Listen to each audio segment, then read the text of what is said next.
दिल्ली के एक पुराने इलाके में एक लड़का रहता था। उसका नाम था अमित। अमित को पुरानी और रहस्यमयी चीजों का बहुत शौक था, लेकिन उसे नहीं पता था कि एक दिन उसका यही शौक उसकी जिंदगी बदल देगा। एक दिन वो अपने दोस्त के साथ एक पुरानी सुनसान हवेली में गया। हवेली का नाम था कपूर हाउस। लोग कहते थे इस हवेली में जो भी गया वो कभी वैसा वापस नहीं आया, लेकिन अमित हंसा। उसे लगा ये सब बस डराने वाली कहानियां हैं। जैसे ही वो अंदर गया, दरवाजा अपने आप धड़ाम से बंद हो गया। अमित चौंक गया, लेकिन उसने सोचा हवा की वजह से हुआ होगा। अचानक उसे ऊपर से किसी के चलने की आवाज आई। उसका दोस्त बोला चलो वापस चलते हैं, लेकिन अमित की नजर एक चीज पर टिक गई थी। सीढ़ियों के पास एक पुरानी पेंटिंग रखी थी। उस पेंटिंग में एक लड़की थी, सफेद कपड़े, लंबे बाल और उसकी आंखें सीधा अमित को देख रही थी। अमित धीरे धीरे उस पेंटिंग के पास गया। जैसे ही उसने उसे छूने की कोशिश की, पेंटिंग की आंखें हल्की सी ब्लिंक हुई। अमित का दिल जोर से धड़कने लगा। उसने तुरंत हाथ पीछे खींच लिया। उसका दोस्त चिल्लाया, तूने देखा? अमित ने कुछ नहीं कहा, बस पेंटिंग को घूरता रहा। फिर अचानक पेंटिंग में बनी लड़की के होंठ हिले और एक धीमी आवाज आई, मुझे यहां से बाहर निकालो।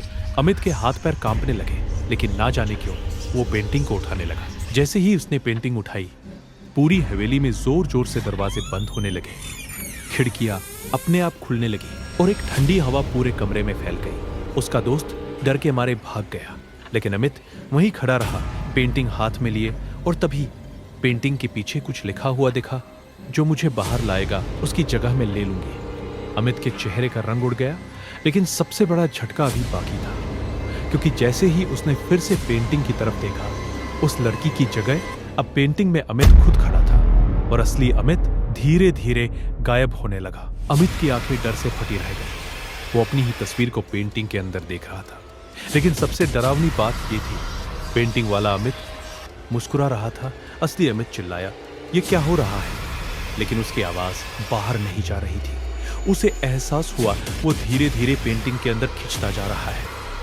उसने पूरी ताकत से पेंटिंग को फेंक दिया। धड़ाम, पेंटिंग जमीन पर गिरी और उसी पल सब कुछ शांत हो गया। अमित हाफते हुए पीछे हटा। उसे लगा सब खत्म हो गया, लेकिन जैसे ही उसने नीचे देखा, पेंटिंग गायब थी और सामने दीवार पर वही पेंटिंग टंगी हुई थी, जैसे वो हमेशा से वही थी। अमित के पैर कांपने लगे। वो भागने ही वाला था कि उसे पीछे से किसी ने धीरे से छुआ। उसने डरते डरते पीछे मुड़कर देखा, वहां कोई नहीं था।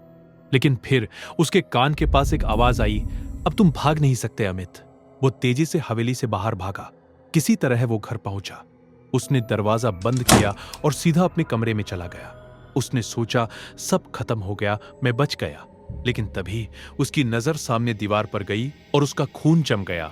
वही श्रापित पेंटिंग उसके कमरे में टंगी हुई थी। अब पेंटिंग में लड़की नहीं थी, सिर्फ अमित था और उसके पीछे वही लड़की खड़ी थी। अमित डर के मारे पीछे हट गया, लेकिन असली डर अभी बाकी था, क्योंकि पेंटिंग में खड़ा अमित धीरे धीरे अपना सिर घुमा रहा था और अब वो सीधे असली अमित को देख रहा था।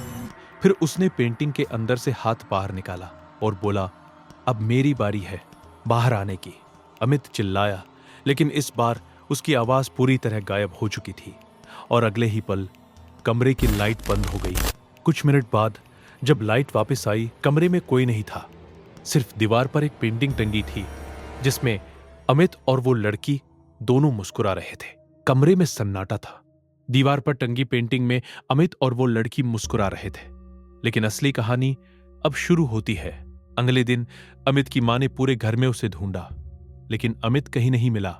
पुलिस आई, जांच हुई, लेकिन कोई सबूत नहीं मिला। सबको लगा अमित कहीं भाग गया है, लेकिन सच कुछ और था।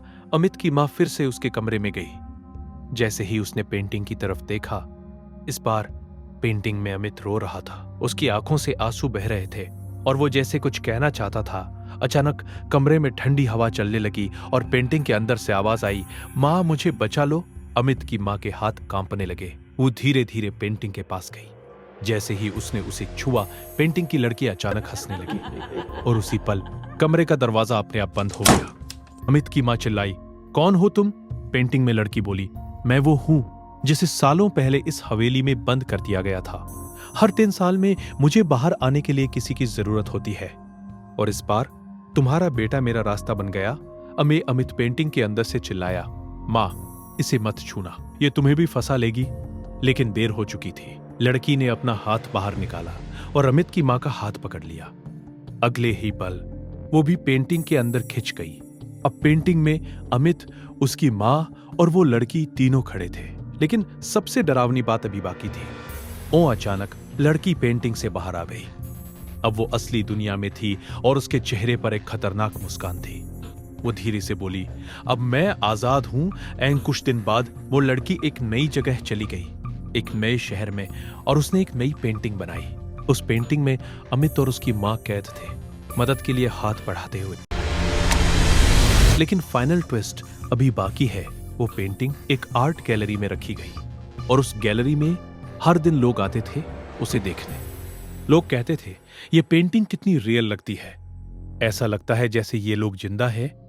एक दिन एक छोटा लड़का उस पेंटिंग के पास गया और धीरे से बोला, मुझे ये पेंटिंग चाहिए। जैसे ही उसने पेंटिंग को छुआ, अमित की आंखें अचानक उसकी तरफ घूम गई और उसके होठ हिले, अब तुम्हारी बारी है। दी एंड। या फिर एक नई शुरुआत।